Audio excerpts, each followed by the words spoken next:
하나님 말씀을 같이 보시겠습니다.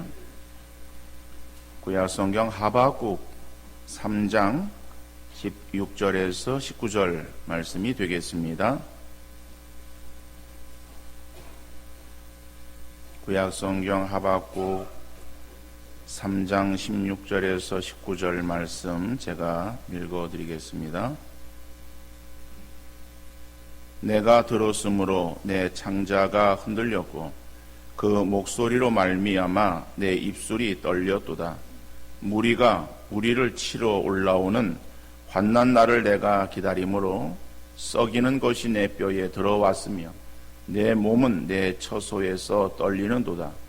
비록 무화과 나무가 무성하지 못하며 포도나무에 열매가 없으며 감람나무에 소출이 없으며 밭에 먹을 것이 없으며 우리의 양이 없으며 외양간에 소가 없을지라도 나는 여호와로 말미암아 즐거워하며 나의 구원의 하나님으로 말미암아 기뻐하리로다. 주 여호와는 나의 힘이시라. 나의 발을 사슴과 같게 하사 나를 나의 높은 곳으로 다니게 하시리로다. 이 노래는 지휘하는 사람을 위하여 내 수금에 맞춘 것이니라. 아멘. 제이 데니스라고 하는 사람은 이렇게 감사를 하였습니다. 당신이 세금을 많이 내야 한다면은 감사해야 합니다. 당신에게는 수입이 많다는 뜻이기 때문에 그렇습니다.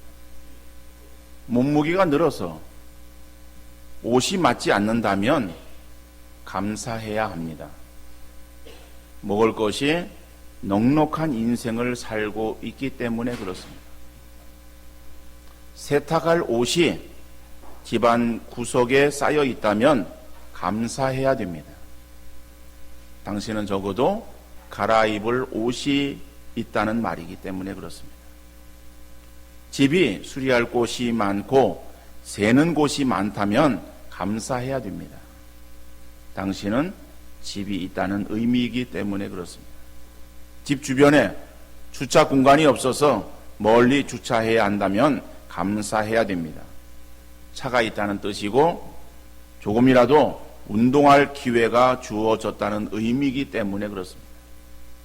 당신이 대통령에 대하여 불평하고 있다면 감사해야 됩니다. 당신 나라에는 언론의 자유가 있기 때문에 그렇습니다.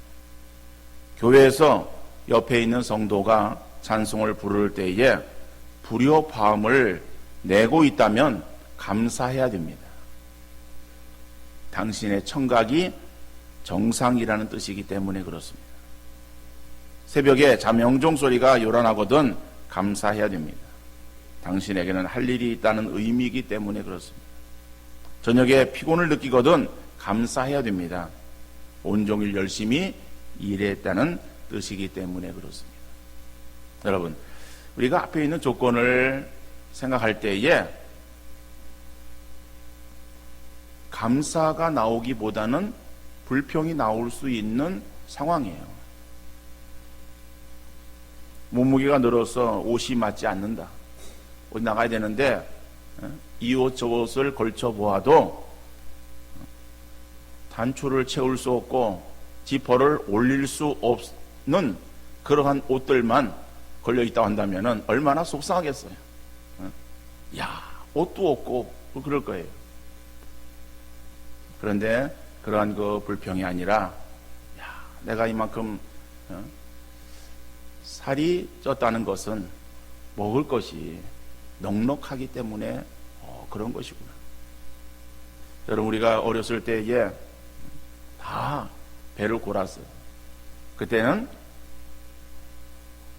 몸에 기타를 칠 수 있었어요. 응? 옷을 벗으면 갈비뼈가 드러났어요. 그래서 갈비뼈를 가지고 기타를 칠 정도로 그렇게 우리 몸은 앙상했어요. 그리고 몸이 부한 사람들을 보면서 부러워했었어요. 그래서 그때 사람들이 그런 사람을 보고서 그냥 사장이라고 그렇게 통칭해서 부르기도 했었어요. 근데 우리가 지금은 다 사장이야. 사장이 아닌 사람이 없어요. 오히려 이제는 갈비뼈를 가지고 기타를 치고 싶어도 우리는 그런 몸을 가질 수가 없는, 그렇게 먹을 것이 풍부한 가운데 살아가고 있어요. 그럼에도 불구하고 우리는 감사가 아니라 불평하고 원망하고 있다라고 하는 거죠. 그래서 감사는 아무나 하나. 감사는 아무나 합니까? 감사는 아무나 하는 것이 아니에요. 감사는 누가 합니까? 감사는 성숙한 신앙의 사람이 감사할 수 있습니다. 왜 감사를 성숙한 신앙의 사람이 할 수 있겠는가? 감사와 신앙이 무슨 관계가 있는가? 여러분, 감사는요, 사람의 본성이 착한 사람이 그의 입에서 감사합니다 라고 하는 말이 나오는 것이 아니에요. 신앙이 있는 사람이 신앙의 열매로 감사를 말할 수 있습니다. 골로새서 2장 7절 말씀 보니까는 그 안에 뿌리를 박으며 세움을 받아 교훈을 받은 대로 믿음에 굳게 서서 감사함을 넘치게 하라. 그 믿음이 자라고 그 굳게 세워지는 그러한 그 믿음에 결국에 감사함을 넘치게 하라. 감사의 열매가 더욱더 넘쳐나야 되는 그러한 것을 말하고, 이것이 우리의 신앙의 모습이다. 그러니까 신앙이 좋은 사람이 감사를 결국에는 할 수 있다라고 하는 말씀이에요. 그러니까 감사할 일이 있음에도 불구하고 감사하지 못하는 짐승만도 못한 그러한 사람이 있는가 하면은, 감사할 일이 있을 때에 감사하는 것은 대부분의 사람이라면 그 정도는 할 줄 알아요. 그러나 어려움 가운데서나 아니면은 죽을 지경에도 감사할 수 있는 사람은 믿음이 성숙한 사람에게서 나오는 특징이라고 말할 수 있습니다. 성경은 일반 믿지 않는 사람도 할 수 있는 감사한 일이 있을 때에 감사할 것에 대해서 언급하고 있는 것이 아니라 감사를 넘치게 하라라고 말씀하고 있습니다. 또한 범사에 감사하라라고 말하고 있어요. 그러니까 감사가 넘친다라고 하는 것은 감사한 일이 있을 때 그저 감사합니다라고 표현하는 그런 정도에 그치는 것이 아니고, 그죠?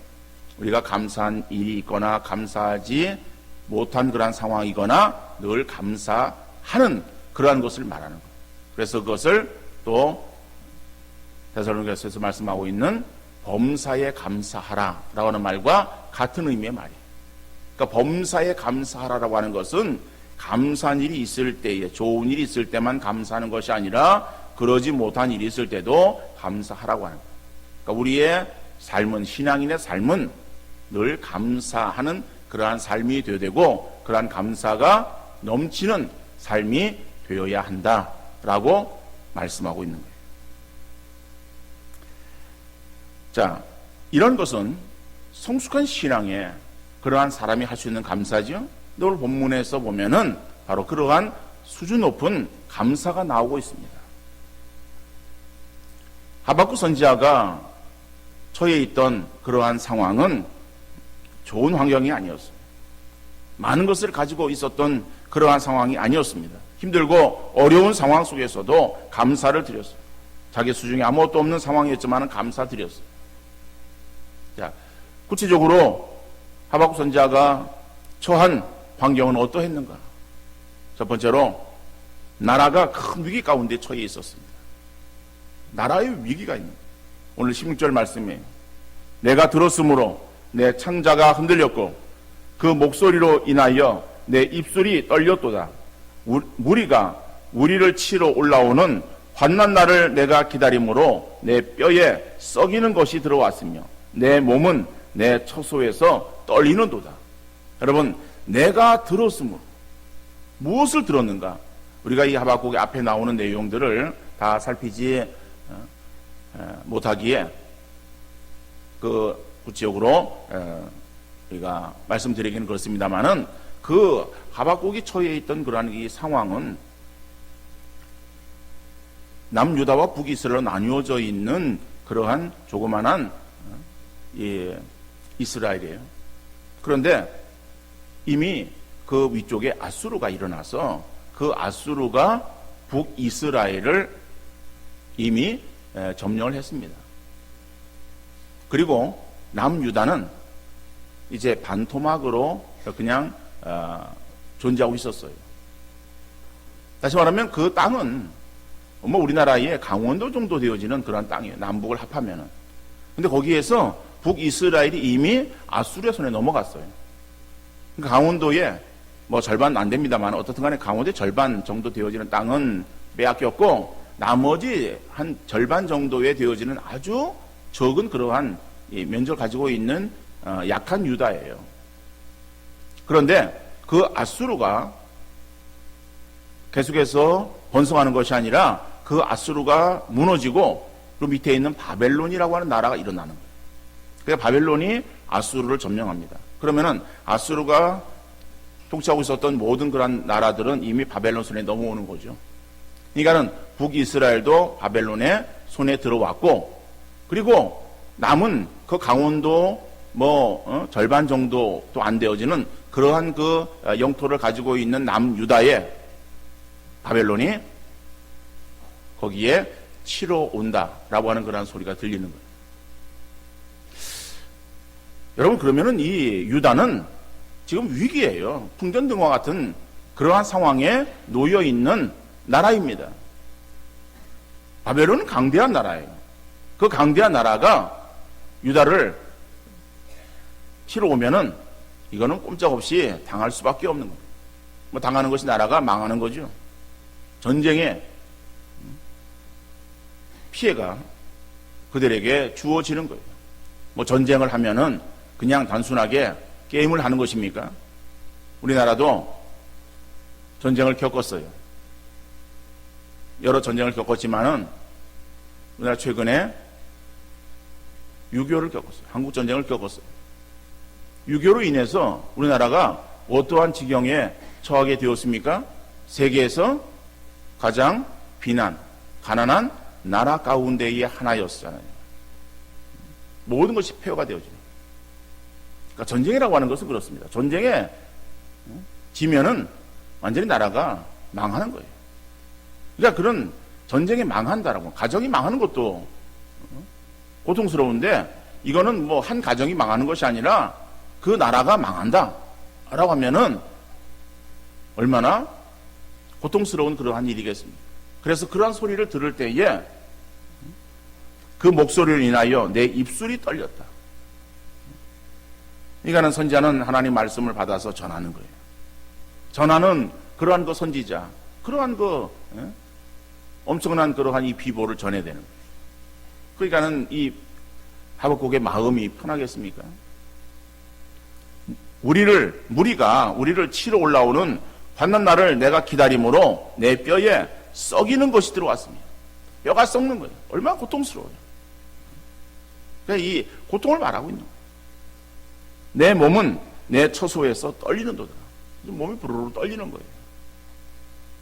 그러니까는 지금 그러한 일들이 지금 눈앞에 있는 거예요. 눈앞에.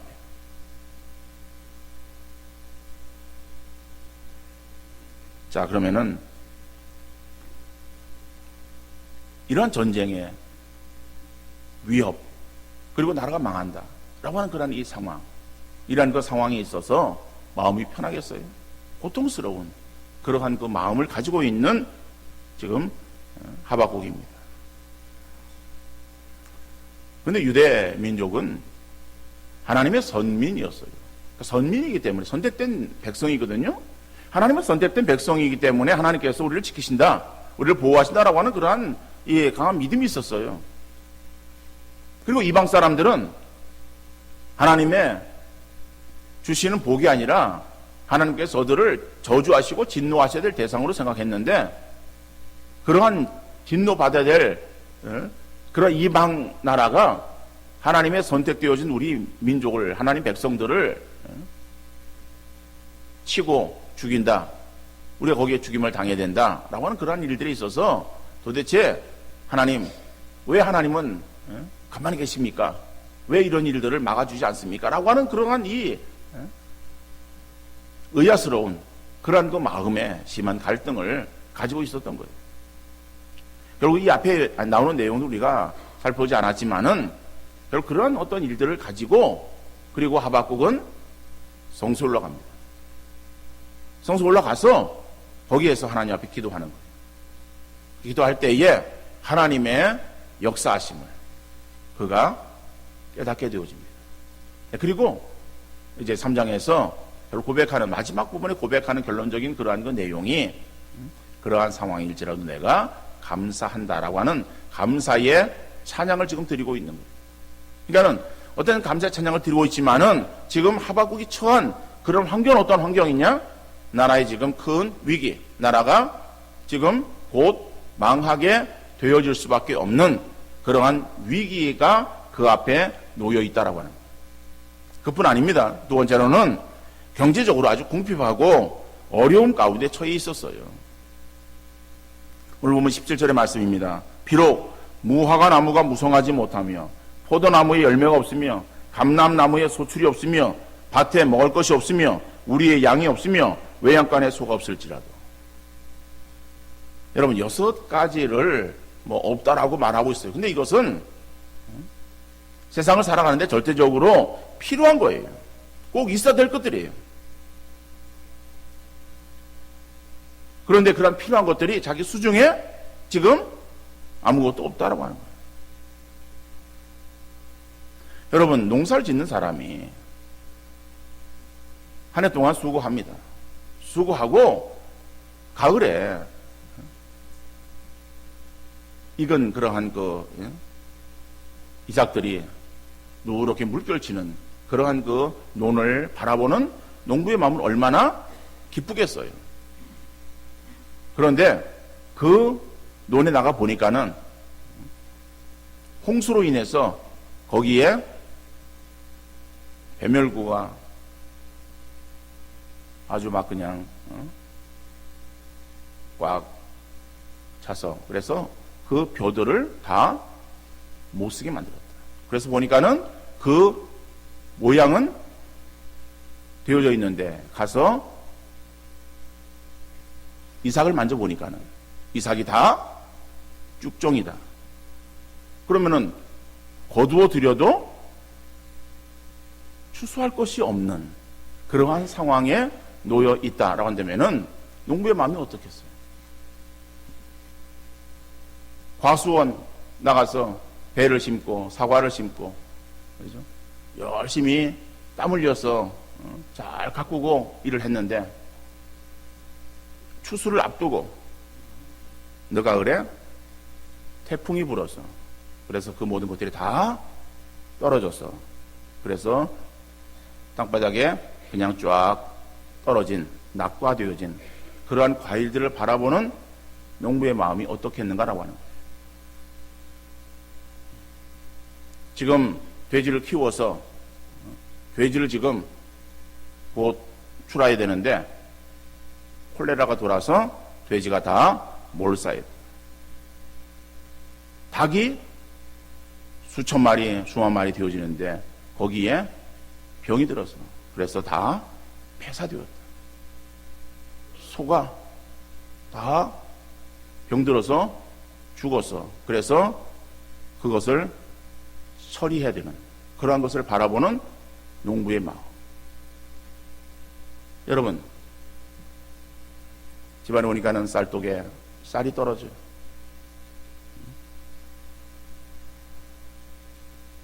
주머니에 돈이 없어요.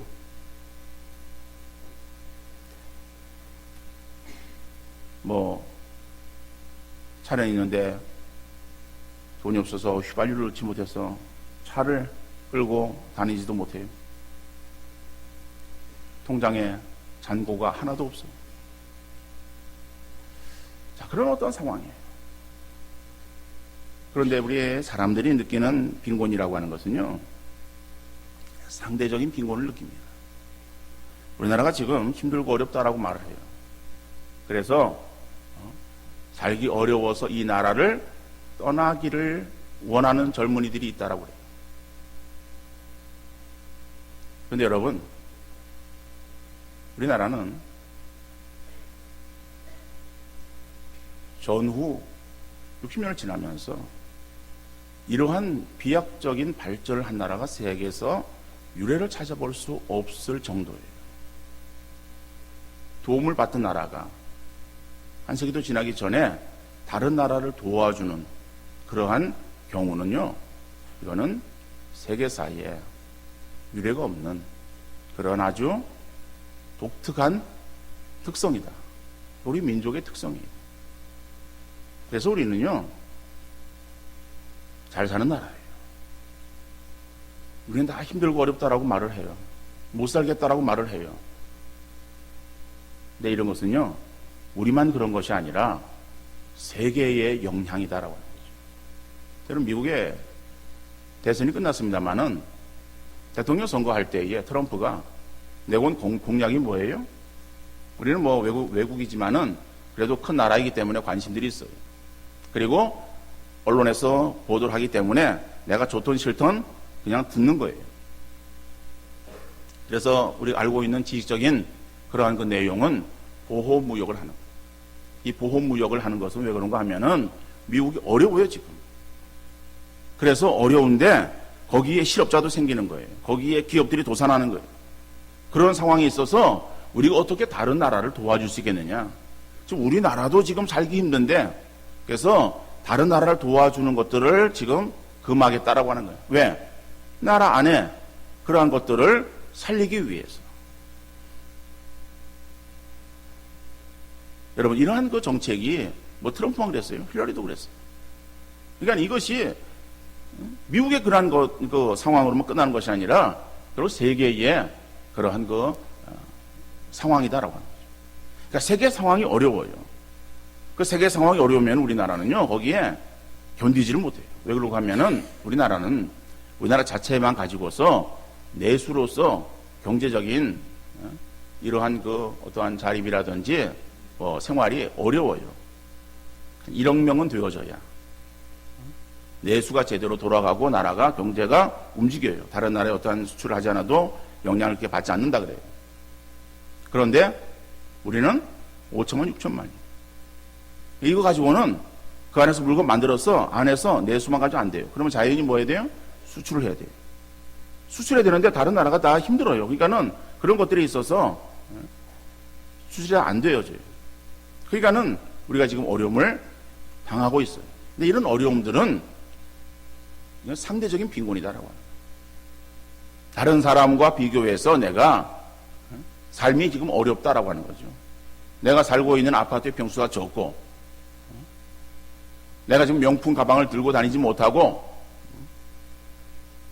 나의 어떤 삶이 다른 사람과 지금 여유 있지 못하다라고 하는 그런 것에서 내가 가난하다라고 생각을 하는 거예요. 그런데요, 하박국이 처하고 있는 이 상황은 상대적으로 빈곤한 것이 아니라 전체적으로 지금 먹고 살기 어려워요. 입에 풀칠하기가 어려워요. 희망이 보이질 않는 거야. 우리는 이러한 시기가 좀 지나고 나면은, 그죠? 라고 하는 어떤 그러한 희망이라도 품을 수 있어요. 그런데 하박국이 처해 있던 그러한 그 상황은 희망이 보이지 않는 거예요. 그러니까는 국가적으로도 그렇고, 그 다음에 경제적으로도 그렇고. 그러면은 어떤 영적으로는 어떤가? 영적으로도 마찬가지예요. 그들은 지금 하나님을 떠나는 거예요. 그러니까 하나님을 떠나 있으니까는 하나님을 신뢰하는 믿음이 있었을 때는요, 외국이 강대한 나라가 쳐들어와도 그걸 막았어요. 우리가 성경을 통해서 보면은 나오는 그러한 그 역대기에 나오는 그러한 그 역사들을 보면은요, 외국의 그러한 그 적들이 유대를 치러 옵니다. 치러 올 때에 그 수많은 사람들을 당연히 재간이 없어요. 여호사밧이나 히스기 같은 그러한 왕들은 그런 문제를 가지고 하나님 앞에 기도하는 거예요. 기도할 때에 하나님께서 그걸 막아주셨어요. 그래서 그 군대가 떠나는 거예요. 적을 막으러 싸우러 나가는데 찬양대를 앞장 세워서 그래서 그 뒤에 나가는 거예요. 찬양대가 앞장서서 찬양을 하는 거예요. 찬양할 때에 하나님께서 복병을 두어서 그들로 하여금 쳐서 물리쳐 주시는 거예요. 여러분, 그것이 유대가 힘이 있어서 그런 것이 아니라 하나님의 역사하십니다. 한번 아수르가 쳐들어왔어요. 예루살렘 성을 포위하는 거예요. 그들은 당연히 재간이 없어요. 그래서 그 안에서 기도하는 거예요. 그런데 보니까는 아수르가 물러가는 거예요. 그런데 역사는 그 사실을 어떻게 기록을 하고 있는가 하면은, 당시에 이 아수르 그란 군대에 패스트가 창궐해서, 패스트로 인해서 그래서 더 이상 견딜 수 없어서 그래서 다 퇴각을 한 것으로 그렇게 보고 있습니다. 성경에는 패스트라고 하는 말이 나오진 않아요. 그러나 하나님께서 그들을 물리침에 그들이 떠나갔다라고 성경에 기록하고 있지만은, 그러나 역사는 정확히 그것을 사실들을 기록하고 있습니다. 그것은 하나의 어떤 전염병이 돌아서 그래서 군대가 물러가는 거예요. 하나님께서 어떻게 역사하실지 우리는 알 수 없어요. 그러나 정말 믿음을 가지고 어려움 가운데 하나님을 향해서 기도하면은 하나님께서 도우시는데, 지금 이 하박국이 처한 그러한 상황은 국가적으로 위기를 만나고 경제적 위기를 만나고 그래도 영적으로도 지금 침체되어진 아주 아무것도 보이지 않는 그러한 상황이다. 자, 이러한 상황 속에서 하박국은 하나님 앞에 감사 찬양하고 있습니다. 자, 그래서 오늘 이 본문을 통해서 우리가 알 수 있는 것은, 감사는 우리의 조건이나 상황에 따라서 하는 것이 아니라 믿음 있는 사람만이 감사할 수 있다라고 하는 것을 알 수 있습니다. 그러니까 지금 이 하박국이 감사 찬양을 하는 것은 어떠한 이유로 감사 찬양을 하는가? 모든 것을 다 포기해버리고 될 대로 되라 라고 하는 그러한 어떤 막무가내 식으로 지금 어떤 자기 삶을 포기하면서 그래서 그냥 감사 찬양을 올리고 있는 것인가? 그것이 아닙니다. 이 하박국이 감사하는 것은요, 오늘 18절 말씀 보니까는, 나는 여호와로 말미암아 즐거워하며 나의 구원의 하나님으로 말미암아 기뻐하리로다. 이어진 19절 말씀 보니까는, 주 여호와는 나의 힘이시라. 나의 발을 사슴과 같게 하사 나를 나의 높은 곳으로 다니게 하시리로다. 여러분, 내게 주어지는 그런 상황이 힘들고 암울하고 앞이 보이지 아니하고 희망이 전혀 없는 그러한 상황에 내가 놓여 있다 할지라도, 나는 그 상황 속에서 상황을 바라보는 것이 아니라 나와 함께 하시는 하나님을 바라볼 때에 그 하나님으로 인해서 기뻐하고 즐거워할 수 있다라고 하박국은 고백하고 있는 거예요.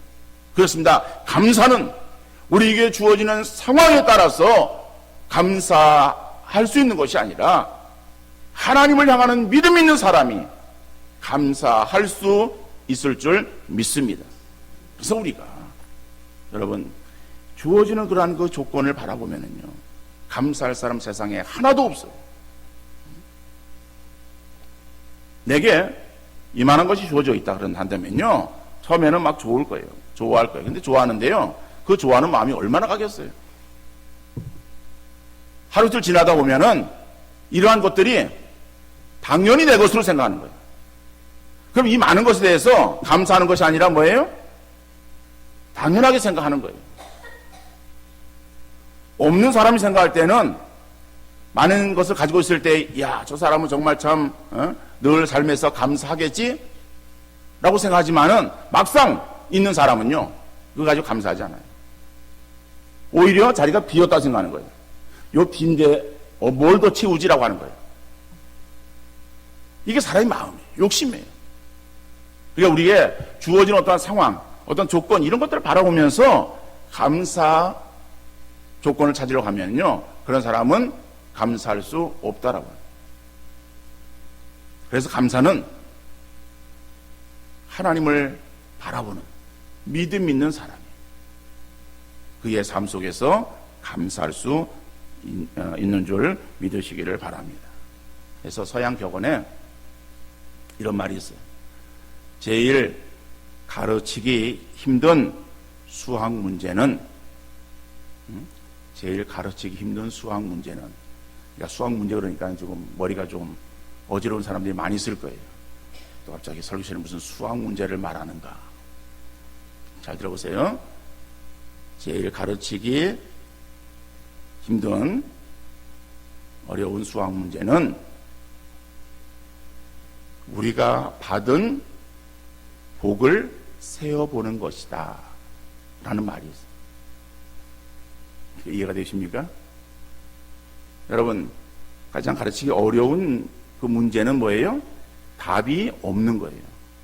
답을 모르는 거야. 그게 가르치기 어려운 거예요. 그죠? 답이 있는 거, 1 더하기 1은 2다.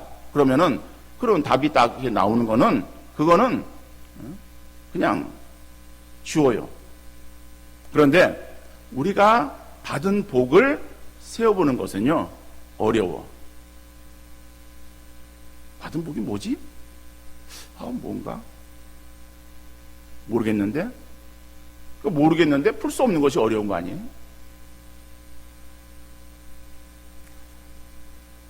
우리가 감사하지 못하는 것은 감사의 조건이 없기 때문이 아니라 감사를 깨달을 수 있는 능력이 없기 때문에 그래요. 감사를 깨닫지 못하도록 방해하는 것이 무엇인가? 그것은 우리의 교만한 마음이라든지 남과 비교하는 것이라든지 아니 마음속의 욕망이라든지 이런 것들이 우리에게서 감사를 깨닫지 못하게 만들어요. 그러면 우리가 어떻게 해야 감사하는 사람이 될 수 있겠는가? 첫째로 감사와 불평은 습관입니다. 기왕이면 감사를 습관화할 수 있기를 바랍니다. 그럼 우리는 감사할 수 있는 사람이 되는 거예요. 여러분 그랬잖아요. 불평하는 사람 보면요,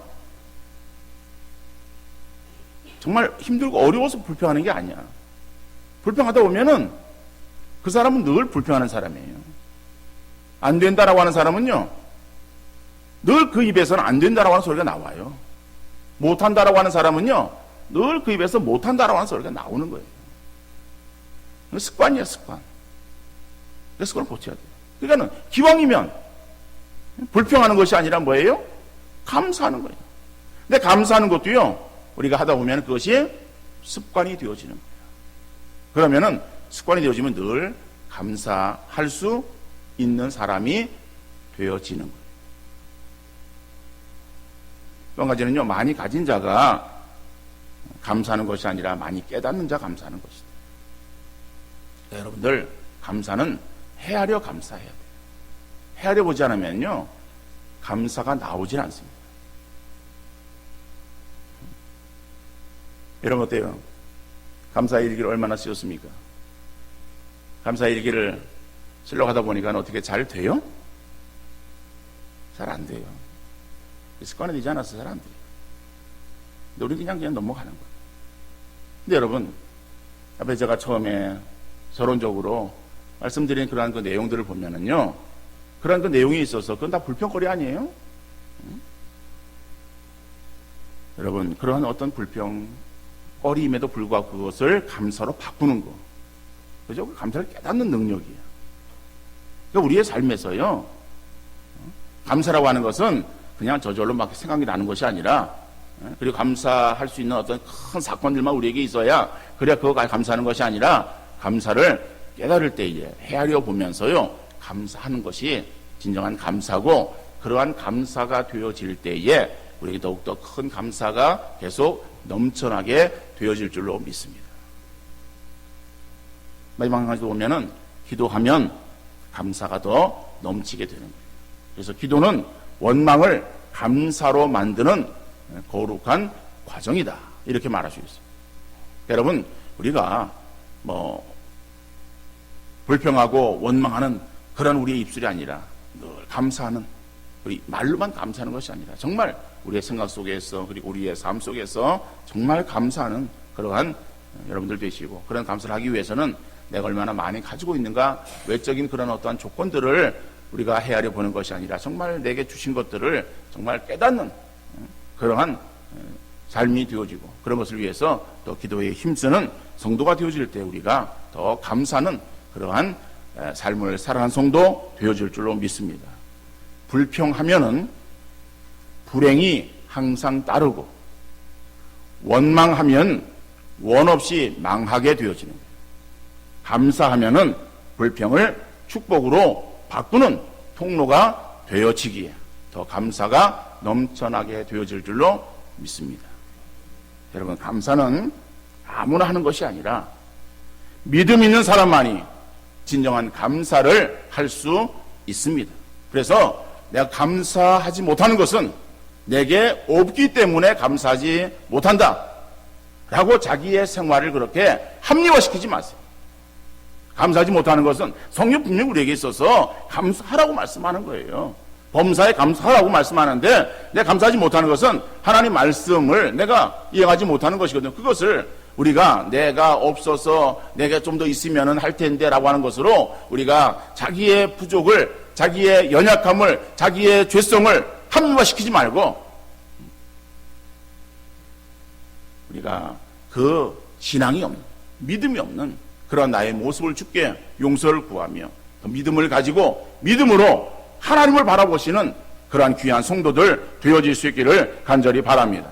그래서 우리는 하나님을 믿는 하나님의 백성이에요.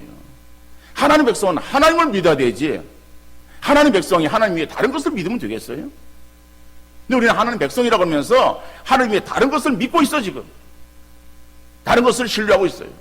다른 것을 의지하고 있어요. 다른 것이 우리에게 있어서의 모든 것들을 다 가져다 줄 것으로 생각을 하는 거예요. 우리가 다니엘 기도회를 참석하신 분들은 우리가 많은 것들을 우리가 느꼈을 거예요. 나와서 간증하는 사람들이, 나온 간증들이 뭐예요?